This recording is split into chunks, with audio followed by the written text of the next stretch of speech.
On m'a demandé de parler en français de l'actualité de l'enseignement de Manitou.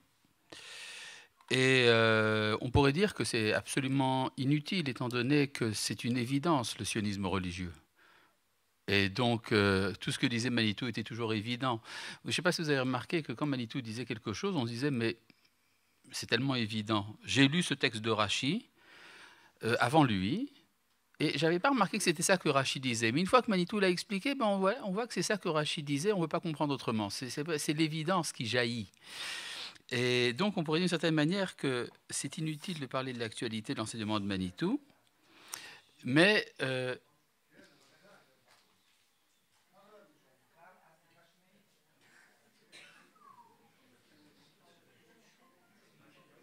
bon, c'est fini là. Bon, mais en tout cas, la question de l'actualité se pose toujours à cause de la moyenne d'âge du public qui vient écouter les enseignements attribués à Manitou. Cette moyenne d'âge est évidemment très basse. On arrive souvent à un élément extrêmement jeune. On dit en général une moyenne de 70 ans. Et on peut se demander... Non, vous n'êtes pas dans le cas du tout, hein, je dis.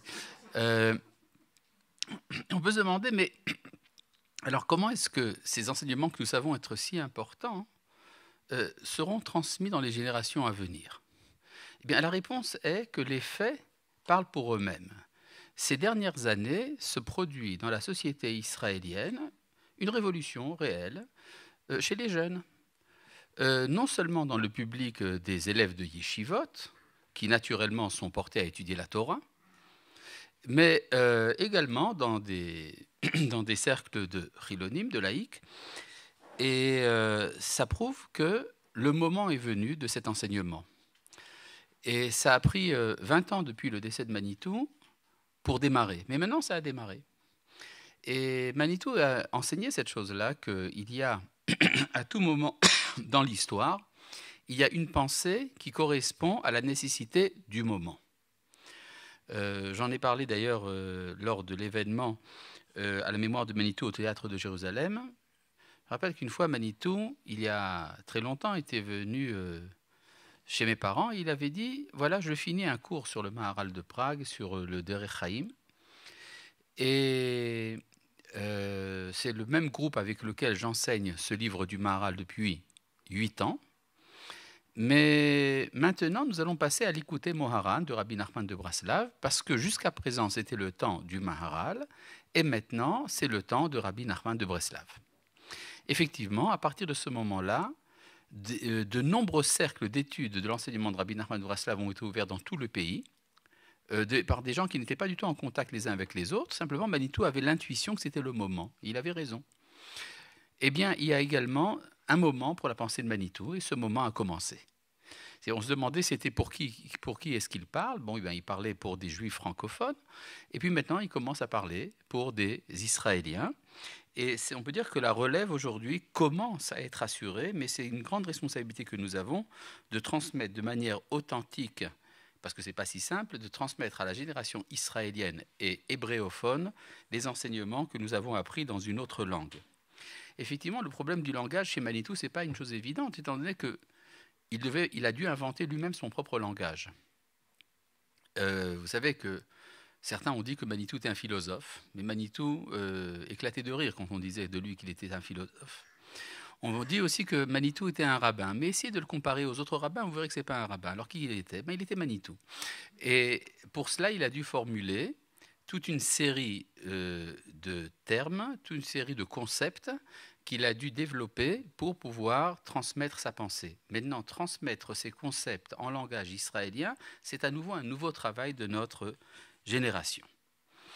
On peut dire que la chose la plus centrale dans l'enseignement de Manitou, ce qui fait que c'est tellement d'actualité, c'est que cet enseignement a été dispensé dans une génération qui se posait un problème d'identité, ce qu'on appelle un discours identitaire. C'est-à-dire que Manitou ne se posait pas tellement la question de ce qu'il faut faire, mais il voulait répondre à la question « mais qui je suis ?» Et c'est là, bon, vous connaissez cette expression que Manitou reprenait tout le temps, que nous sommes les Israéliens, c'est des Juifs redevenus Hébreux. Ça veut dire quoi d'un juif redevenu hébreu? Ça veut dire qu'il a changé d'identité. Et on peut dire donc qu'il était très important pour Manitou que tout enseignement de la Torah soit centré autour du problème de l'identité. Quelle est l'identité qui porte tel concept? Le même concept peut être enseigné par une personne ou par une autre personne, mais ça ne veut pas dire la même chose. C'est-à-dire le même concept enseigné dans un certain contexte d'identité est compris différemment dans un autre concept d'identité, dans un autre contexte d'identité. C'est-à-dire la même parole prononcée par un juif ou bien prononcée par un israélien n'est pas la même. Il faut savoir donc réécrire au niveau de l'identité les concepts. Et si le centre de la pensée de Manitou, c'est l'identité, ça veut donc dire que le lieu le plus important de la pensée pour Manitou, c'est l'histoire. C'est-à-dire, nous vivons, comme l'enseigne Rabbi Yehuda Halevi, dans l'histoire, et le lieu privilégié de la révélation divine, c'est l'histoire des hommes. C'est pour ça qu'il est tellement important de ne pas se tromper quand on essaie de définir le moment de l'histoire dans lequel on vit. On peut parfois vivre à un moment de l'histoire et penser qu'on est dans un autre moment de l'histoire. Comme disait Manitou, il y a une expression hébraïque employée dans les yeshivot qu'on est doriatom, c'est-à-dire une génération orpheline. Et Manitou disait, c'est quoi une génération orpheline? Ce n'est pas une génération qui n'a pas de père, mais c'est une génération dont les pères sont les pères d'une autre génération. Et donc, on est débranché par rapport à l'enjeu de l'histoire. Alors là, je voudrais citer un enseignement de Manitou que vous connaissez certainement, mais enfin, ça fait du bien de rappeler des choses. Vous savez que la Torah dit Uvata et la Kohen asher bayamim bahem. Il faut que tu ailles voir le prêtre ou le juge, ou la chauffette, qui sera en ce temps-là. Ah bon? Et ça, c'est une banalité. C'est évident que si je vais me présenter devant un tribunal, je ne vais quand même pas déterrer des morts. Donc, je devais aller au tribunal du temps où je vis.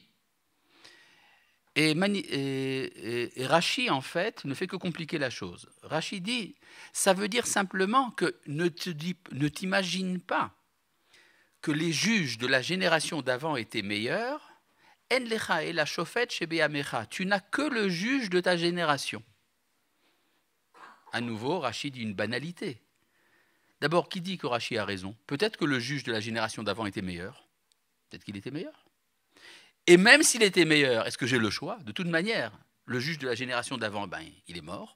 Et je n'ai pas le choix. Je dois aller forcément chez le juge de la génération actuelle. À ce propos, Manitou disait quelque chose de très important à propos de Rashi. Il disait que quand Rashi dit quelque chose d'extrêmement banal, c'est que c'est extrêmement profond. C'est-à-dire, plus c'est banal, plus c'est profond. Donc, Rashi, il faut le prendre au sérieux. Mais qu'est-ce qu'il veut dire, Rashi, quand il dit « tu n'as pas le choix », ne t'imagine pas que ceux de la génération d'avant étaient meilleurs. Ça veut dire, en fait, et Rashi rajoute « en lecha et la chauffette chez Biamecha », tu n'as que le juge de ton temps. Manitou disait, ça veut dire que quand on va chez un juge, chez un maître de la Torah, on doit choisir quel genre de juge. Il y a deux sortes de juges. Il y a le juge qui vit de ton temps, et il y a un juge qui existe. Biologiquement, il vit avec toi, mais il n'est pas de ton temps. Il est le juge d'une autre époque. Et c'est très important de ne pas se tromper.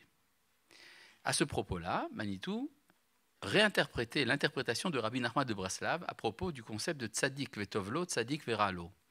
Il y a un juste qui est dans la jouissance et il y a un juste qui souffre, le juste souffrant. C'est quoi le juste qui est dans la jouissance? Rabbi Nachman de Breslav disait tzaddik she'alacha kmoto, le tzaddik qui est en accord avec la halacha. Ou disons plus précisément, la halacha est comme son opinion.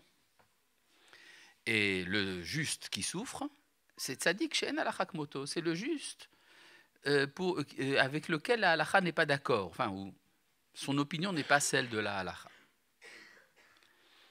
Et Manitou expliquait que ça veut dire que pourquoi est-ce que la halacha correspond à l'opinion de ce juste?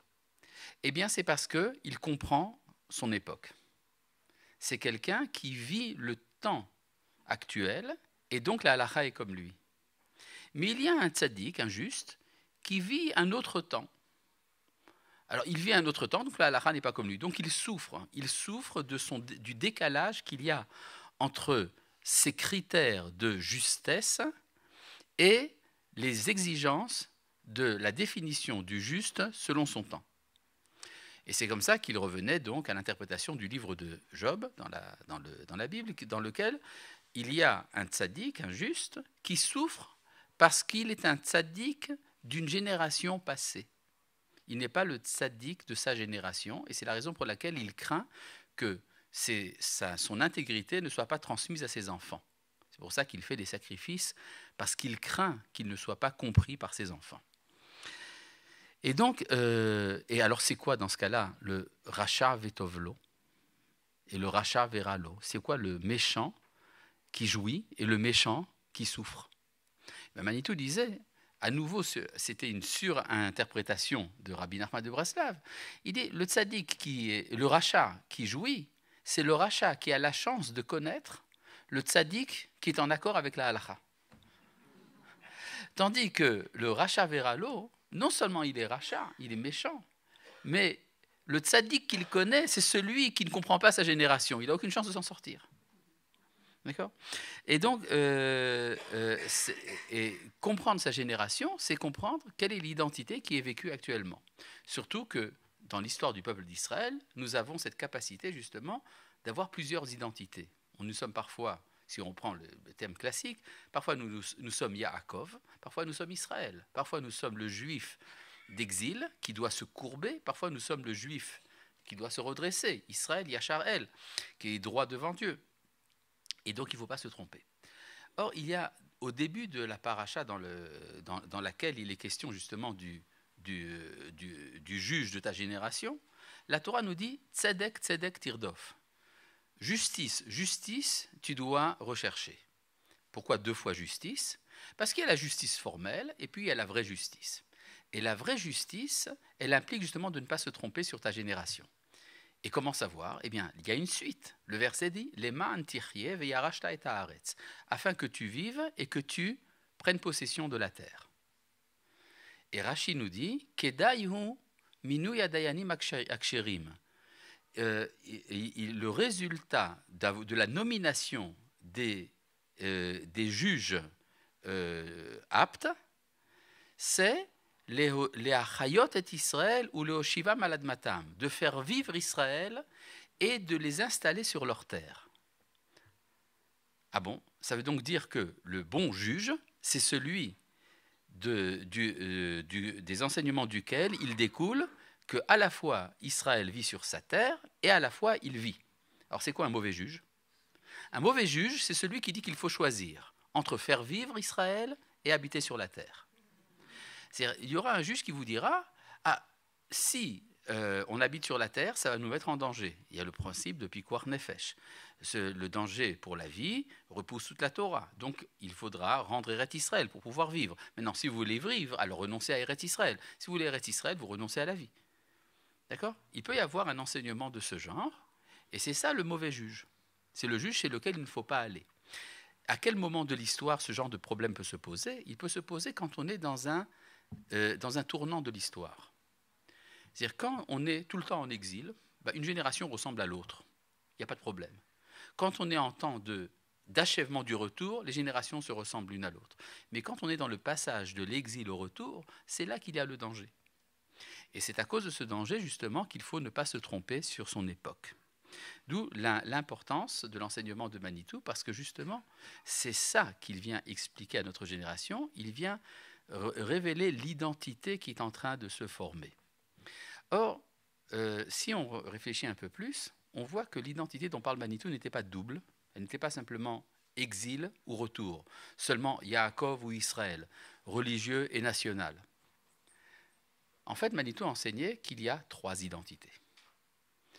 La 3e identité porte un nom, Manitou ne l'employait pas, mais je peux me permettre, c'est Yeshurun. Yaakov, Israël et Yeshurun, ce sont les 3 noms de Yaakov.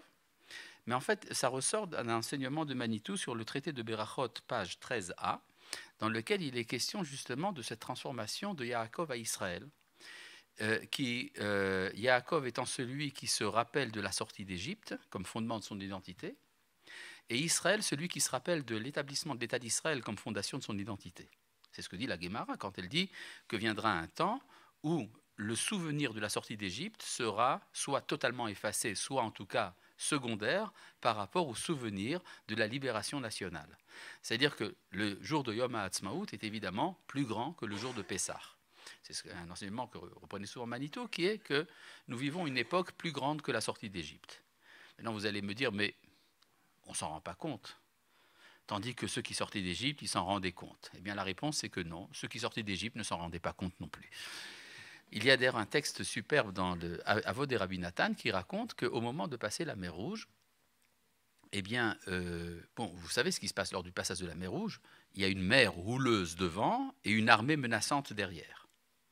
Il y a un désert plein de scorpions et de serpents à droite et à gauche. Et qu'est-ce qu'on fait? Eh bien, Moshe lève son bâton et la mer s'ouvre. Et Moshe dit aux enfants d'Israël, c'est ce qui était raconté dans la voix des Rabbi Nathan, il leur dit, levez-vous et passez. Et les enfants d'Israël disent, non, c'est boueux. Boueux. Et alors Moshe prie, et Akadosh Baruch Hu exauce sa prière, et la boue sèche. Extraordinaire. Et alors Moshe leur dit, levez-vous et passez. Et ils disent, non, mais ce n'est pas plat. Plat, ce n'est pas plat.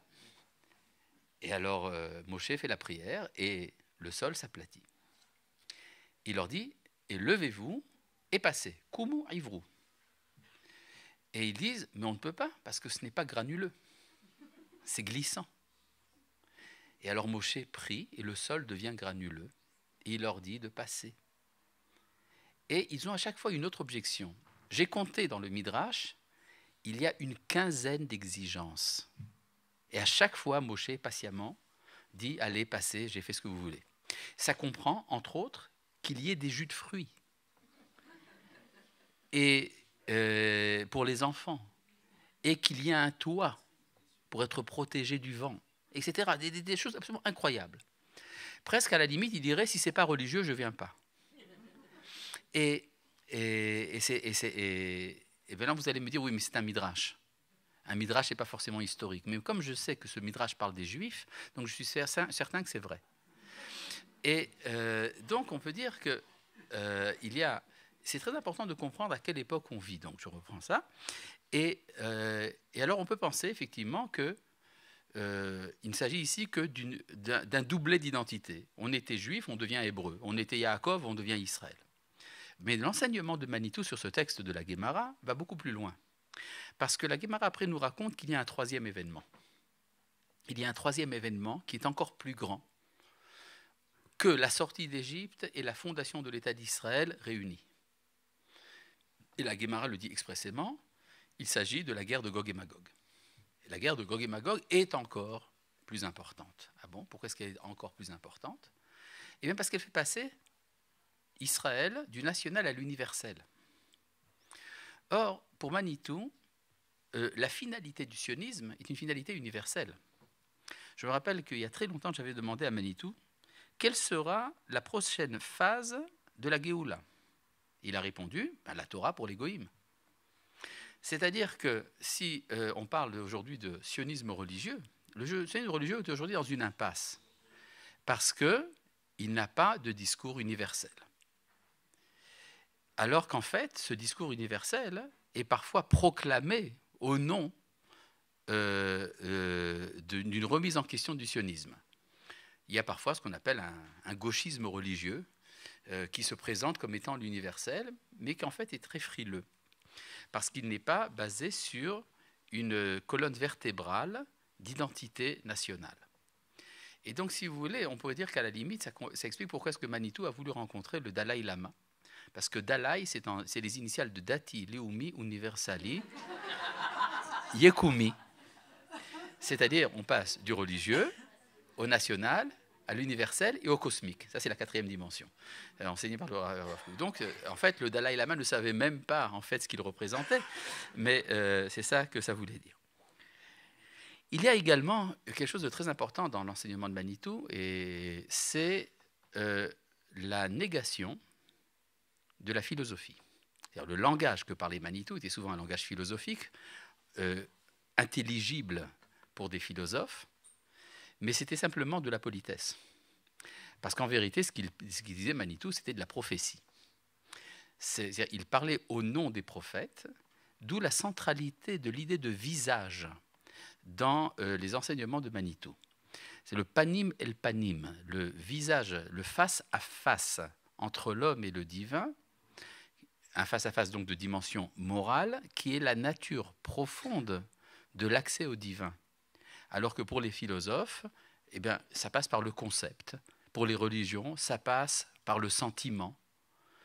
Et en fait, il n'y a pas de véritable rencontre. C'est ce qu'on appelle rencontrer la divinité par derrière. Veraïta et ahorai. Tu verras simplement mon arrière. Tandis que chez Manitou, c'était la recherche du visage. Et donc la rencontre avec le visage de l'autre, c'est en fait la rencontre avec le visage du Créateur. On a l'habitude parfois, j'entends parfois des choses de ce genre, on dit que Manitou était un pluraliste, qu'il admettait les opinions de tout le monde, qu'il était très ouvert. C'est n'importe quoi. C'est important de le comprendre. Manitou pensait, il l'enseignait, qu'il n'y a qu'une seule vérité, mais que cette vérité a plusieurs réceptacles. Et que le réceptacle de la vérité, c'est l'identité de chacun. Or, comme il y a une pluralité d'identités, il y a une pluralité de manières de concevoir la même vérité. Mais la vérité, c'est la vérité. C'est pour ça que Manitou mettait toujours une réserve par rapport à l'utilisation de l'expression « Elou ve'elou divrei Elohim chaim ». Ceci et ceci sont les paroles du Dieu vivant. Il dit, mais il ne faut pas dire ça n'importe comment, n'importe quoi. Il y en a un qui dit une chose, l'autre qui dit le contraire, et vous dites c'est les paroles du Dieu vivant. Ça ne tient pas la route. En fait, il y a une parole qui, quand elle est perçue par différentes identités, éclate, si vous voulez, en différentes étincelles. Et le travail du maître, justement, c'est de savoir identifier quelle étincelle appartient à quel réceptacle. Et donc de restituer le profil originel de cette identité. D'où donc la diversité également des types humains, des différentes nations, parce qu'elles sont toutes un éclatement d'une vérité originelle. D'où également le refus de Manitou du cosmopolitisme. C'est une chose très importante de nos jours, parce que, étant donné que nous vivons à une époque du village global, alors on a une tendance à effacer l'identité. Et c'est encore plus fort quand on est au centre de l'identité universelle, c'est nous qui sommes au centre de cette identité, c'est là que le danger de négation de notre rôle devient le plus fort. D'ailleurs, il y en a qui s'en chargent à notre place. L'UNESCO, par exemple, a été extraordinaire, on pourrait dire, puisque l'UNESCO a prouvé la centralité d'Eretz Israël et du peuple d'Israël, en disant qu'il n'y avait aucun rapport entre Israël et sa terre. Eh bien, quand on proclame quelque chose, quand on proclame une absurdité de manière intensive, c'est là que la vérité commence à apparaître. On va dire que ça fait beaucoup de bien au peuple d'Israël d'apprendre qu'on disait qu'il n'existait pas, ce qui fait que nous disons, ben voilà, nous existons. Et ça oblige même nos hommes politiques et même les rabbins à accepter que nous sommes Israël.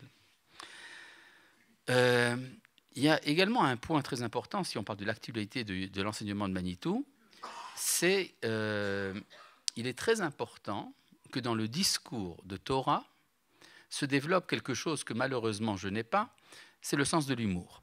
C'est-à-dire, le sens de l'humour chez Manitou n'était pas simplement une pratique pédagogique pour faire passer les choses, pas du tout.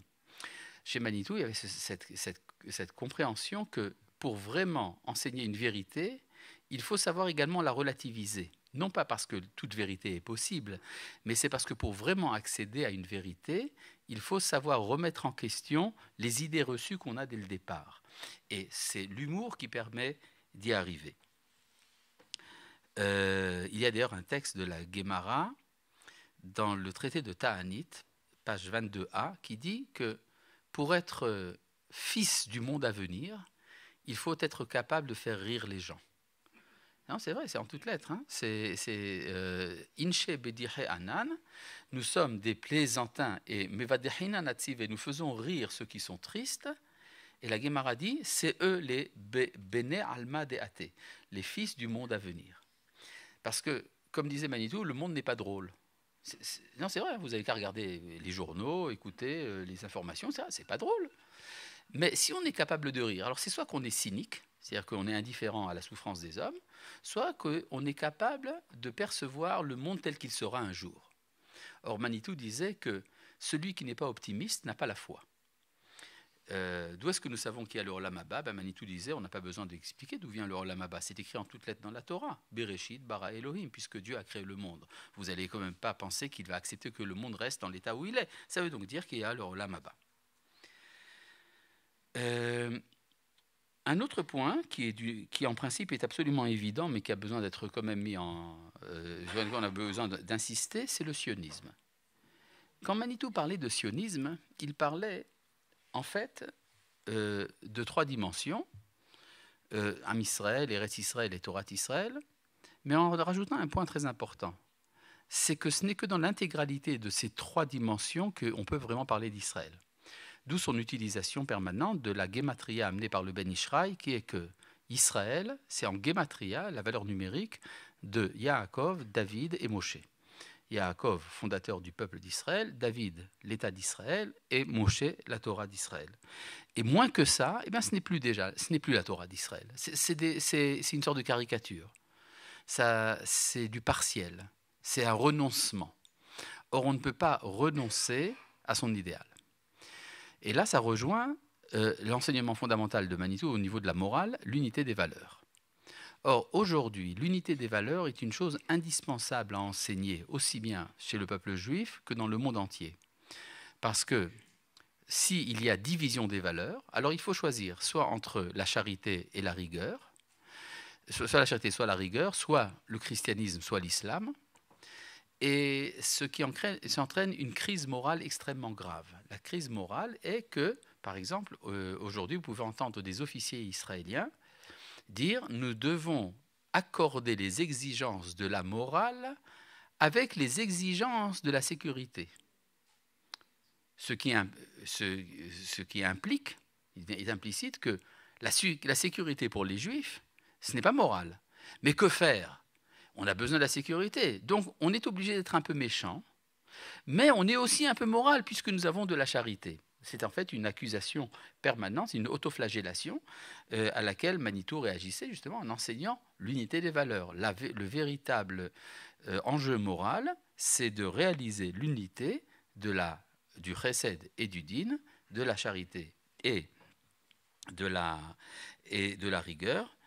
Et donc, à nouveau, l'importance de cet enseignement. Il y a un point aussi sur lequel je voudrais insister. Il n'y a pas seulement unité des valeurs entre la droite et la gauche, mais il y a également entre le haut et le bas. Le haut, le spirituel, le bas, le matériel. Bon, vous allez dire que c'est du classique. Dans le judaïsme, c'est classique qu'on n'est pas uniquement spirituel, pas uniquement matériel. Mais il y a différentes manières d'envisager cette unité. On peut parler d'une collaboration entre le spirituel et le matériel. Une collaboration, ça se retrouve un peu, si vous voulez, dans l'idéal de Torah im derech eretz qu'on trouve chez le Rav Shimshon Raphaël Hirsch, qui est que il faut bien s'occuper de choses spirituelles, parce que c'est très important le spirituel, mais il faut également s'occuper du matériel, puisque c'est très important le matériel. Et donc pourquoi ne pas faire les deux? D'accord? Et en fait, quand on vit de cette manière, il y a une sorte de schizophrénie intérieure qui est qu'on est occupé à deux choses. Or, faire deux choses, ça ne marche jamais. Et Manitou expliquait que c'était en fait le problème que vivait la génération d'avant le déluge. Il y avait une lignée, une dynastie, une lignée de descendants de Caïn qui était spécialisée dans l'acquisition de la richesse, pour qui l'idéal humain était l'homme riche. Et puis, il y avait une autre lignée qui était spécialisée dans l'acquisition de la sagesse, c'est les descendants de Cheth. Et en fait, être riche est très facile pour celui qui ne veut que ça. Être sage, c'est très facile pour celui qui ne veut que la sagesse. Mais la difficulté, c'est de faire les deux à la fois. Et pour cela, il faut un troisième élément. C'est ça le Chidoush Manitou, qui est le Gibor, le vaillant. C'est pour ça que la prophétie nous dit que la Gemara nous dit que la prophétie ne peut résider que sur quelqu'un qui est à la fois sage, riche et vaillant. Et que c'est cet idéal de la vaillance qui permet justement le retour d'Israël, le retour de la prophétie dans le style d'Israël. Ce qui n'a été possible qu'après la génération du déluge, lorsqu'il y a eu un couple mixte, si vous voulez, entre Noach et Naama, descendants de Chet et descendantes de Caïn, qui ont donné Shem, Ham et Yafet, qui étaient les Giborim. Remarquez dans l'actualité quelque chose de très important. Le peuple d'Israël, dans son histoire, a prouvé, pendant tout le temps de l'exil, que nous étions sages. Et il y a d'ailleurs, malgré les efforts de certaines organisations antisémites d'accorder le prix Nobel à des non-juifs, mais de manière générale, la sagesse est l'apanage du peuple juif.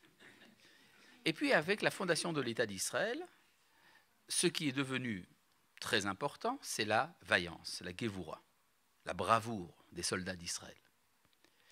Et puis maintenant, la société israélienne est occupée à devenir riche. Nous sommes à la pointe du progrès, de la haute technologie et tout le reste. Et donc, nous sommes en train d'acquérir la troisième dimension nécessaire pour retrouver la prophétie. Le problème, c'est qu'il manque la synthèse. Il y a ceux qui s'occupent d'être sages, ceux qui s'occupent d'être vaillants, et ceux qui s'occupent d'être riches ne sont pas les mêmes. Et c'est en cela, justement, que l'enseignement de l'urgence, de l'unité des valeurs devient critique si nous voulons accéder à un stade supérieur de notre histoire. Maintenant, cette unité entre le spirituel et le matériel peut se manifester de différentes manières. Il y a un élément dans la pensée du Rav Kook qui était presque une énigme pour Manitou. C'est ce qu'on appelle la sainteté dans la nature, Kedusha Shebateva, qui était une nouveauté pour Manitou par rapport à l'enseignement du Maharal, qui a été son premier maître. C'est-à-dire, dans l'enseignement de Manitou, le Maharal de Prague était au centre de sa pensée, et on peut dire que le chidouche, l'innovation, était le Rav Kook. C'est-à-dire que Manitou est passé d'un stade où il prenait comme une évidence justement la primauté du spirituel dans l'économie de la sainteté, au moment où il a accepté, et ça a été, je pense, une sorte de travail intérieur dans sa pensée, il a accepté l'idée de la sainteté dans la nature, innovation du Rav Kook, et qui fait que, on peut dire que Manitou avait déjà l'intuition de cette idée-là, mais elle n'était pas formulée chez lui dans sa jeunesse. Dans sa jeunesse, lorsqu'il a compris que la scène dans laquelle l'enseignement qu'il prodiguait devait être donné, c'était justement les mouvements de jeunesse. Alors, on pourrait dire que s'il y a peut-être quelque chose qui est un peu moins actuel dans la pensée de Manitou, c'est le scoutisme. J'espère que je ne vexe personne. Mais en tout cas, non. Le micro, voilà. Là, ça va ? Très bien. Il fallait le dire dès le début, hein. On est prêt. Oui. Donc le scoutisme, je ne sais pas, est-ce que Manitou était pour recruter des scouts aujourd'hui ? Je ne sais pas. Mais en tout cas, certainement, cette intuition qu'avaient les scouts, qu'il y a quelque chose d'important dans la nature, trouve son accomplissement dans cette idée de la sainteté dans la nature que Manitou a reçue du Rav Kook. Donc on peut dire que énormément d'éléments, j'espère qu'il ne pas avoir été trop brouillon et trop abondant, énormément d'éléments de la pensée de Manitou se révèlent aujourd'hui comme étant vitaux pour notre génération. Et donc, nous ne pouvons que nous réjouir de cette initiative de la Midreshet Yehuda de passer dans un cadre esthétique qui permet justement la diffusion de cet enseignement à grande échelle. Et je ne peux que m'associer à toutes les bénédictions et aux encouragements qui ont été donnés par des personnes très méritantes, au Rav Ackerman et à toute l'équipe du Centre Yair pour cette merveilleuse initiative. Shalom.